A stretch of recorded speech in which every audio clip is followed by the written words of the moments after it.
the Dunu Vulkan. Let's talk about it.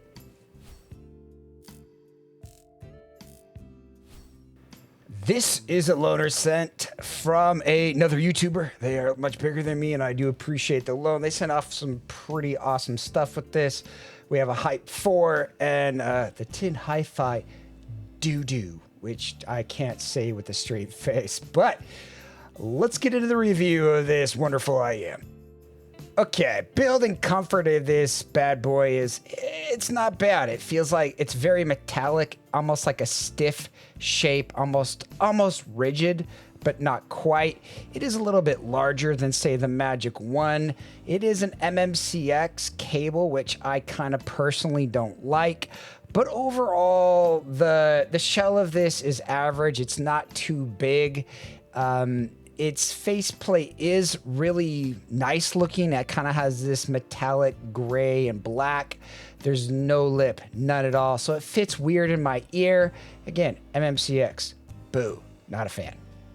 I usually don't ding IMs because of cables, but if I had to say this is the fault, I would say that this cable, I mean, the chin slider is really loose. The cable is really thin. I like my cables thick, and I like them juicy. And this is neither of those. It's very thin.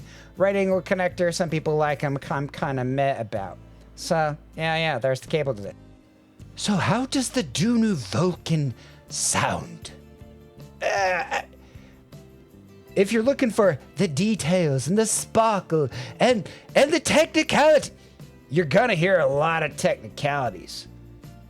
But here's the question. Does it sound good? Very sparkly, but I don't know. I kind of don't like it that much. Let's start by looking at a few graphs, and then we'll go from there. All right, the Dunu Vulkan. Let's look at that. First thing you'll notice, kind of a very slight bass boost. Its upper mids are still pretty slight. As a 3K peak, but it's almost like a baby bump. It's very tiny, so there's not a lot of pinna gain. There's something about the vocals in this IM that don't sound right to me. Like they sound light, lean. Podcasts sound off to me. And it's just not my favorite IM to listen to. What it does do very well is details and upper air. I don't know if it's this 15K peak right here. I don't know if this 7K energy or what it is.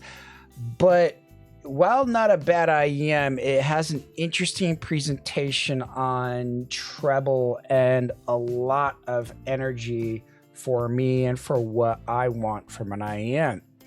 So it's kind of really good, but it's also really awkward and weird at the same time. So it's something to note. I want to compare this to Talos. I kind of think I would probably go with the Talos and recommend it because the Dunu Talos is a lot cheaper. I mean, there's a lot of similarities, but I like the upper energy in the vocals a little bit more. Like, vocals sound a lot better to me on the Talos, but, you know, it depends what you really, really want. Versus the Mirai, you know, I think the Mirai also has better upper mids, but you'll notice that, you know, the bass shelf's about the same. Mirai is a little bit more flat and even kiltered. It didn't fit for my ear canal. Blah, can't talk. But I think the Mirai is a good set. I recently borrowed it from a friend, and I think I was a little bit harsh on it. I think it's not for me and not worth $1,000, but it's a good set. But it's something to be really cautious of because it has such weird nozzles. The Dunu Da Vinci. I love the Dunu Da Vinci. It has a little bit more bass, a little bit more upper mids. Its treble is a little bit more subdued and even kiltered. Really nice IEM. And that's something that I would recommend over the Vulkan because it just sounds better in ear to me. There's like slight minor things. Are these both? I mean, and that's the problem. Both of these IMs are made from the same company. Both of these are right around the same price. Dunu Da Vinci is right around $300. I mean, you can see it right here. It's right around $322.99. And so For me, I would go with the Da Vinci because it is slightly cheaper. The cable's way better. It's a 3-point cable connector. I think the fit and comfort on it a little bit better. I like the design a little bit better, and I like cables, IMs that I can cable swap, and it's supporting Timmy, and so there you go. Next one to look at, the Blessing 2 Dusk. Look how close these are. This is very similar to what Critical likes, but there is more upper mids in the Dusk 2. This is the old one, so I would kind of go with that direction instead. This is the New Dusk, and the New Dusk is almost like a straight line. I kind of like the New Dusk, but it's hard to say. Listening to it stock, on certain tracks it sounds kind of gross, but on certain tracks it sounds really good. It kind of depends on the music genre you're looking for, but it's like the EQ master, and you can do a lot with it. If you're going to EQ the Critical Dusk, I don't know, if you're going to use it with the USB-C cable, the Critical Dusk, and these are pretty similar in price for what you get. I think the technicalities in the Dusk are better. I think the bass response and the overall tonality, despite these looking about the same, are so much better in the Dusk, even analog. Next one I want to look at is the Hexa. The problem for me is it's hard to recommend the Vulkan when something like the Hexa does exist. If you're just looking for sound quality, the $60 or whatever for the Hexa is pretty fantastic. It's interesting to see what Truth Ear is going to do next. They did revamp the Hola, into the gate or whatever. I thought about buying one to review it, but it's just not something I want to spend my time listening to and evaluating. But if I ever get one or someone wants to send me one, and I can pay shipping back on it, I'll definitely review it. It's just not something I want to own and have to deal with, because you can't really resell it. It's just $20 that goes down the toilet, and it's disappointing. Anyhow, I divert. Point being, $400 Dunu Vulkan versus what, $60 Hexa, depending on sales. I think the Hexa is the way to go for many people, if that's kind of the sound profile you're looking for. The last one we'll look at this price point, my recommendation of what I like the most is the Dyna Quattro. I think the Dyna Quattro is quite a bit cheaper. It sounds really good. It's really chill. The upper air, it's not perfect, but you're never going to find upper air that's actually perfect in extension. But I think it's pretty darn good, considering it's a dynamic driver, which has its faults.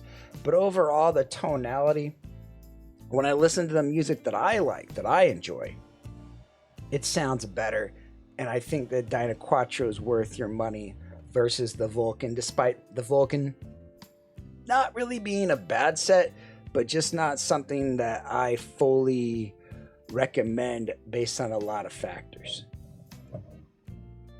All right, let's rank this thing up and talk about it. The Dunu Vulkan, man.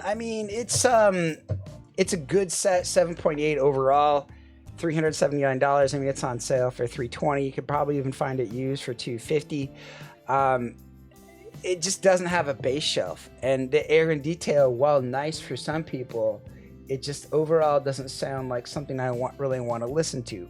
Some tracks, some music is going to sound really fantastic on the Dunu Vulkan, but for me, for hip hop, for rich, thick music, for me, even if I listen to classical music, I want my vocalist to have really thick, rich bass. There's a thing in singing where vocals are supported with the diaphragm, which is right in between your rib cages underneath your sternum. And if it's not supported, it's one of those things that I kind of don't care about. It images well, but when I hear it in my head, I can see how people would fully enjoy it and be like, wow, some people are going to think this is the greatest IEM ever.